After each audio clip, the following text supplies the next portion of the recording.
దేవునికి స్తోత్రం. దేవుని ప్రజలందరికీ నా వందనాలు. యాకోబు రాసిన పత్రిక 5వ అధ్యాయం 15వ వచనం చదువుకుందాం. విశ్వాస సహితమైన ప్రార్థన ఆ రోగిని స్వస్థపరచును, ప్రభువు అతనిని లేపును. అతడు పాపం చేసినవాడైతే పాప క్షమాపణ నొందును. ప్రార్థన చేసేటప్పుడు విశ్వాసంతో నమ్మి ప్రార్థన చేయాలి. అప్పుడు దేవుని కార్యాలు చూడగలం. దేవుడు స్వస్థపరచగలడు. దేవుడు ఈ కార్యం నెరవేరుస్తాడు.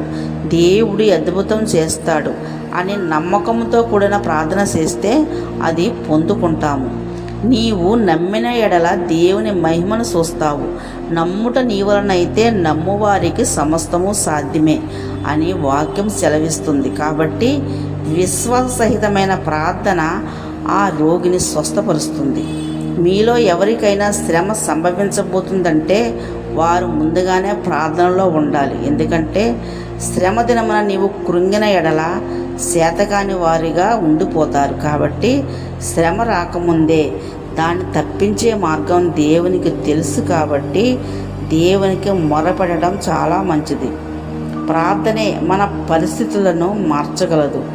దేవుడు ఎవరి ప్రార్థన వింటాడంటే నీతి కలిగి జీవించేవారి ప్రార్థన వింటాడు. నీతిమంతుల విజ్ఞాపన ప్రార్థన బలమైనది. నీలో పాపం, అక్రమం, అన్యాయం, అపవిత్రత, దుర్మార్గం, దుష్టత్వం, శరీర క్రియలు, దేవునికి విరోధమైన స్వభావం పెట్టుకొని ప్రభువా ప్రభువా అని ఎంత ప్రార్థన చేసినా దేవుడు వినడు. మొదట నీ స్వభావం మారాలి. అది దేవుని దృష్టికి ఇంపుగా ఉండాలి. అప్పుడు దేవుడు అంగీకరిస్తాడు. ఏలియా మన వంటి మనుషుడే. వర్షింపకుండానట్లు ఆసక్తితో, అంటే దేవుడు చేయగలడు అని నమ్మి ప్రార్థన చేశాడు. కాబట్టి 3.5 సంవత్సరములు భూమి మీద వర్షం పడలేదు.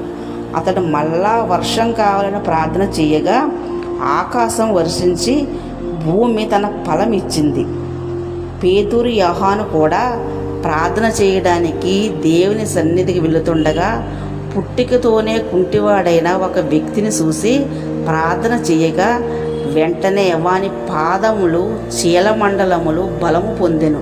వాడు దిగ్గున లిగిచి నడిచెను అని వాక్యం సెలవిస్తుంది. విశ్వాసంతో జరుగుతుంది అని నమ్మి చేసే ప్రార్థనకు దేవుడు తప్పక జవాబిస్తాడు. ప్రార్థన చేసేటప్పుడు ఆత్మతో ప్రార్థన చెయ్యాలి. తప్పక విజయాన్ని చూస్తాం. వేషధారులుగా మనుషులకు కనపడాలని సంఘాలలో మనుషులు మెప్పు కోసం దీర్ఘ ప్రార్థనలు చేయకూడదు. దాని ఫలం పొందుకోక మానము. అన్యజనుల వల్లే వ్యర్థమైన మాటలు ప్రార్థనలో పలకకూడదు. మన అక్కరలు, అవసరతలు దేవునికి తెలుసు. కాబట్టి క్లుప్తంగా ప్రార్థన చెయ్యాలి.